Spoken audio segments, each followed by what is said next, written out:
പണ്ട് ദ്വാരകയില് കൃഷ്ണാർജുനന്മാർ ഒന്നിച്ചിരുന്ന കുശലങ്ങൾ പങ്കുവെക്കുന്ന നേരം ഒരു ബ്രാഹ്മണൻ ഇവർക്കിടയിലേക്ക് കയറി വരുന്നു.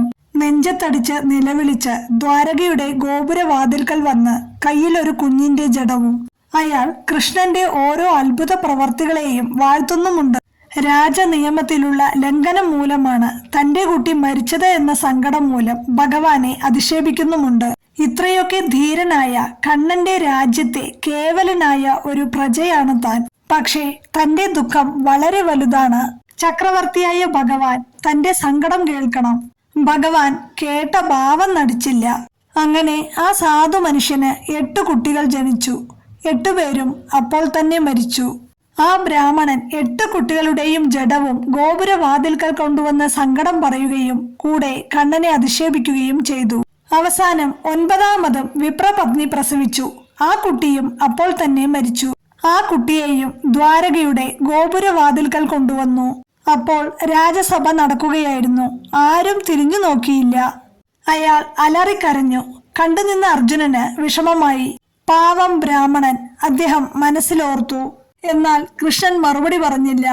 ഒരു പ്രജ ചക്രവർത്തിയോട് സങ്കടം പറഞ്ഞാൽ അത് പരിഹരിക്കാമെന്ന് പറയേണ്ടതാണ്. പക്ഷേ ഇവിടെ കണ്ണൻ മൗനം. ചിലതെല്ലാം ഒരു മൗനം കൊണ്ട് അല്ലെങ്കിൽ ഒരു ചിരി കൊണ്ട് അദ്ദേഹം നേരിടും. പക്ഷേ ആ ചിരിക്ക് ഒരുപാട് അർത്ഥങ്ങൾ ഉണ്ടാവും. ഏതായാലും ഭഗവാന്റെ മൗനം അർജുനന് പിടിച്ചില്ല. ഇങ്ങനെയാണോ സങ്കടമുള്ള ഒരാളെ ആശ്വസിപ്പിക്കുക? അതും ഉണ്ണികളെ നഷ്ടമാവുന്ന അച്ഛനാണ്. ആ സങ്കടം കണ്ടില്ലെന്ന് വച്ചാലോ? അവസാനം അർജുനൻ ആ ബ്രാഹ്മണനെ ആശ്വസിപ്പിച്ചു. ഇതാ ഈ അർജുനൻ വാക്കു തരുന്നു. എന്റെ ഈ ഗാണ്ഡീവം സത്യം. അങ്ങയുടെ അടുത്ത ഉണ്ണിയെ ഞാൻ തരും.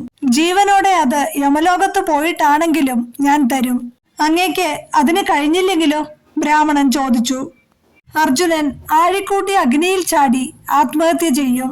അതുകേട്ട് ആ സാധു ബ്രാഹ്മണൻ ആശ്വാസത്തോടെ സ്വഗൃഹത്തിലേക്ക് മടങ്ങി. ഇതെല്ലാം കേട്ടുകൊണ്ടിരുന്ന കണ്ണൻ ചിരിയോടെ സുഹൃത്തിനോട് പറഞ്ഞു, ഹേ അർജുന, ജനന മരണങ്ങൾ അതാത് ജീവികളുടെ കർമ്മഫലമാണ്. കർമ്മഫലം അരജനെയും യാചകനെയും ജന്തുക്കളെയും എല്ലാം പിന്തുടരും. അത് സ്വയം അനുഭവിക്കേണ്ടതാണ്. നിയതിയെ എതിർക്കാൻ ആരാലും സാധ്യമല്ല. അതുകൊണ്ട് നീ വിഡ്ഢിത്തമാണിപ്പോൾ ചെയ്തത്. അർജുനൻ അല്പം അഹങ്കാരത്തോടെ തന്നെ പറഞ്ഞു. എന്നാൽ അങ്ങ് കണ്ടോളൂ, ആ വിധി ഈ അർജുനൻ തിരുത്തി എഴുതും. അപ്പോഴും കണ്ണനൊന്ന് പുഞ്ചിരിച്ചു. ദിവസങ്ങൾ കഴിഞ്ഞു. ബ്രാഹ്മണ പത്നി നിറഗർഭിണിയാണ്. അത് ആ സ്ത്രീയുടെ 10ാമത്തെ കുഞ്ഞാണ്.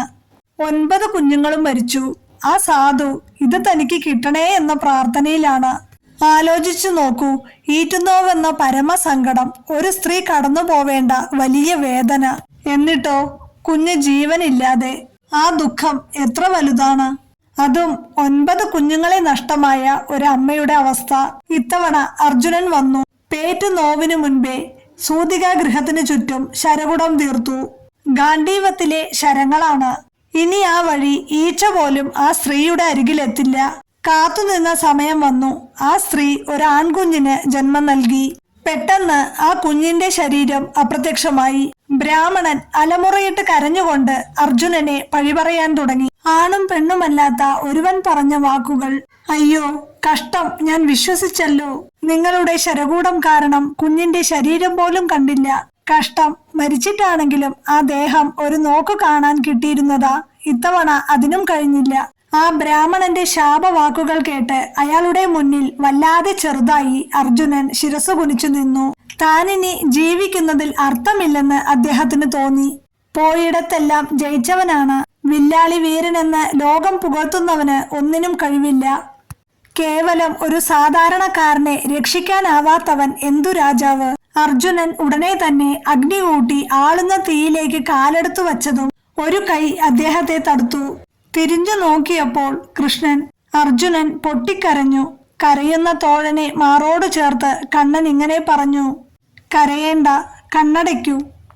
കണ്ണടച്ച അർജുനനെയും കൊണ്ട് ഭഗവാൻ തന്റെ രഥത്തിൽ കയറി വൈകുണ്ഠത്തിലേക്ക് യാത്രയായി. 14 ലോകവും കടന്ന് അതിഘോരമായ അന്ധകാരത്തിൽ പ്രവേശിക്കുന്നു.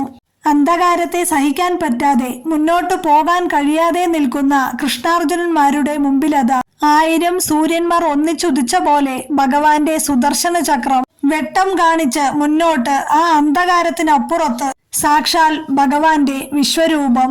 ആ പ്രഭയുടെ ശക്തിയാൽ ഒന്നും കാണാൻ വയ്യാതെ അവർ കണ്ണുകളടച്ചു.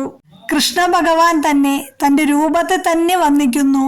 ആ പ്രഭയിൽ അർജുനൻ കാണുന്നു സാക്ഷാൽ വൈകുണ്ഠനാഥനും വൈകുണ്ഠവും.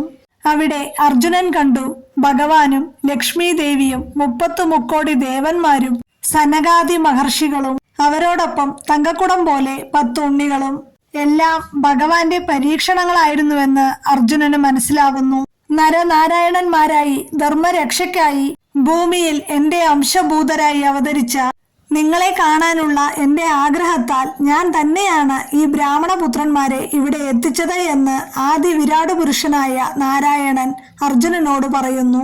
പ്രസവിച്ച കാലാവസ്ഥകളെ അനുസരിച്ച രൂപത്തോടും വയസ്സോടും കൂടി തന്നെ ആ പുത്രന്മാരെ ആ ബ്രാഹ്മണന് നൽകി കൃഷ്ണാർജുനന്മാർ മടങ്ങുന്നു. ഈ സന്താന ഗോപാലം കഥ കേൾക്കുകയും പഠിക്കുകയും ചെയ്യുന്നവർക്ക് സകല പാപങ്ങളും നീങ്ങി സന്താന സൗഭാഗ്യം ലഭിക്കുന്നു എന്ന് വിശ്വാസം.